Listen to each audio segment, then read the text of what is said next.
आप सोच भी नहीं सकते हो, एक ऐसा रोड जो कुछ साल पहले तक स्पॉटलाइट में नहीं था बट आज अचानक से बिलियनर्स रोड बन गया है।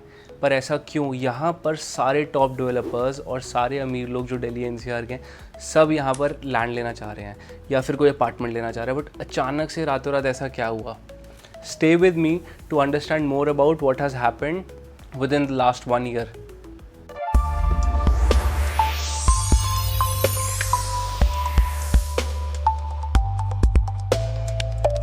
हाय, I am Shreyas and I am the founder and principal advisor at इकरफोलियो।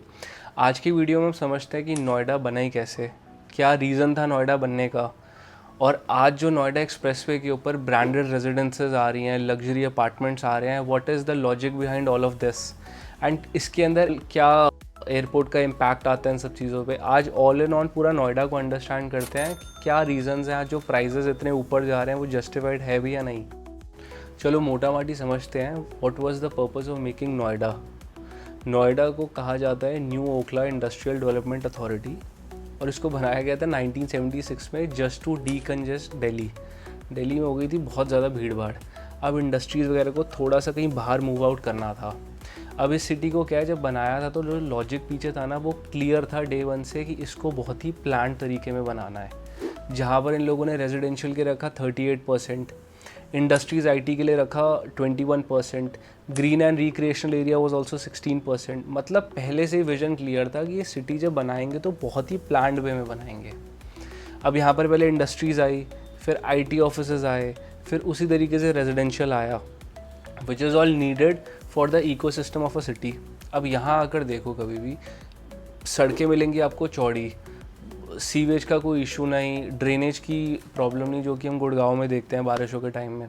The whole point is, यहाँ पे जो गवर्नमेंट थी ना, उसने किसी भी सेक्टर को डेवलप करने से पहले जो बेसिक चीज़ें होती है which is needed to make a better infra, जैसे आपका सीवेज हो गया, रोड्स हो गया, सब चीज़ें हुई, वो सारी चीज़ें पहले रेडी करी और फिर किसी डेवलपर को आगे वो लैंड अलॉट करी। अब नोएडा एक्सप्रेसवे को देखो, कितनी डेवलपमेंट है दोनों तरफ, लेफ़्ट और राइट पे, एंड अथॉरिटी भी इतनी स्मार्ट है। यहाँ पर पूरे 24 किलोमीटर की रोड पे सिर्फ 2-2.5 हज़ार एकड़ लैंड बची है, और अथॉरिटी भी इसको धीरे धीरे अलॉट कर रही है। तो इससे होगा क्या कि जो आपकी सप्लाई है दैट इज़ वेरी लिमिटेड, और जो कंट्रोल है वो पूरा है। एंड अगर देखा जाए, एक्सप्रेसवे इतना महंगा क्यों हो गया है? महंगा होना बनता है क्योंकि वहाँ पर पूरा का पूरा इंफ्रास्ट्रक्चर रेडी है, जहाँ पे top schools, top colleges, top universities already हैं।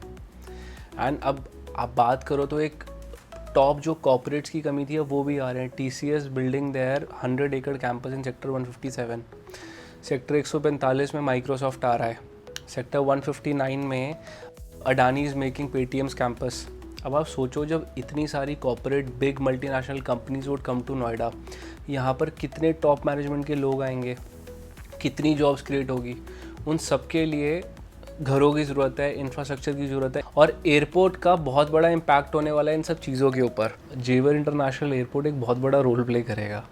अब सोचो कि फ़ेज़ 1 में 1 करोड़ 20 लाख एनुअली पैसेंजर्स को हैंडल करेगा।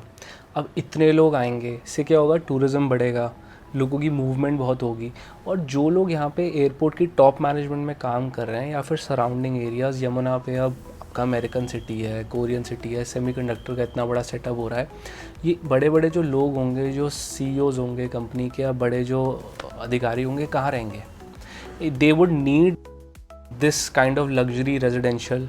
ब्रांडेड वालों का तो गेम ही अलग है। अब आज ना एक चीज़ को अंडरस्टैंड करते हैं, that there are so many luxury projects in Noida market, and what was the point of having branded residences now? क्या ज़रूरत थी अब ब्रांड्स को यहाँ पर आने की? ब्रांड्स का ना एक सिंपल विजन है, उस जगह पर जाओ जहाँ पर फ्यूचर विजन आपको 4-5 साल का दिखे। अब यहाँ पर developer is very much aligned with the Noida authority, यहाँ पे लैंड इज़ अवेलेबल, जो प्रोसेस है, अप्रूवल्स है, these are more faster. And यहाँ क्या है, अब सारे कॉर्पोरेट ऑफिसेज आ रहे हैं, तो ब्रांड्स को भी दिख रहा है कि आने वाले टाइम में यहाँ पे कितना पोटेंशियल है। तो आप देखो, ट्रम्प आया सेक्टर 94 में, जेकब इज़ 97, एली आ गया 98 में। जेकब एली तो चलो साथ साथ है। अब ये समझो, ये आपको ऐसा क्या है जो इतने महंगे आ रहे हैं कि ट्रम्प 40 करोड़ का, आपका जेकब 7.5 करोड़ ऑनवर्ड स्टार्ट हो रहा है। What is the logic behind it? Is it even worth buying? अब आप एक बात बताओ, आप DLF दिल्ली एम्पोरियो जाओ, वहाँ पर कोई 5 लाख रुपए की LV की टी शर्ट खरीद रहा है। अब हो सकता है लग्जरी इज़ वेरी सब्जेक्टिव, वो उसके लिए लग्जरी है, और हो सकता है कोई ज़ारा पे खरीद रहा है, वो उसके लिए लग्जरी है। तो इसका तो कोई जवाब है ही नहीं ना। कोई 4 करोड़ की घड़ी पहनता है, कोई 4000 की। एक तो ये आपको बहुत स्ट्रॉन्ग ब्रांड आइडेंटिटी देता है। अब आप कल को किसी को जाके बोलो कि यार मैं जेकब एंड कंपनी के रेजिडेंसेस में रहता हूँ, so then you don't have to tell him कि what nature of work you are into, या फिर आप कितना पैसा कमाते हो, उसको खुद ही पता लग जाएगा। These apartments are a statement of luxury. Noida expressway की ना कनेक्टिविटी की बात कर लेते हैं। अगर तो आप दिल्ली से आ रहे हो तो डीएनडी से आ जाओगे, अक्षरधाम वाली साइड से आ रहे हो तो नोएडा गेट होते हुए एंटर कर जाओगे, and you can connect from Kalindi Kunj also, सीधा एक्सप्रेसवे के सेंटर में ज्वाइन हो जाओगे। और अगर एक्सप्रेसवे की ऑपोजिट साइड देखी जाए परी चौक वाली, तो एक तो परी चौक से ग्रेटर नोएडा से आ रहे हो तो परी चौक होते हुए आ जाओगे, and if you are coming from Yamuna expressway तो आप सीधा 150 से कनेक्ट होते हुए एक्सप्रेसवे ज्वाइन कर लेते हो। तो अब सबसे बड़ा सवाल ये आता है कि हमें कहाँ इन्वेस्ट करना और कब करना है। तो उसके लिए हम एक डिटेल्ड वीडियो बनाएंगे जिसमें हम प्रोजेक्ट वाइज बताते हैं जो भी अपकमिंग लॉन्चेस हैं and which one is going to be the best for you.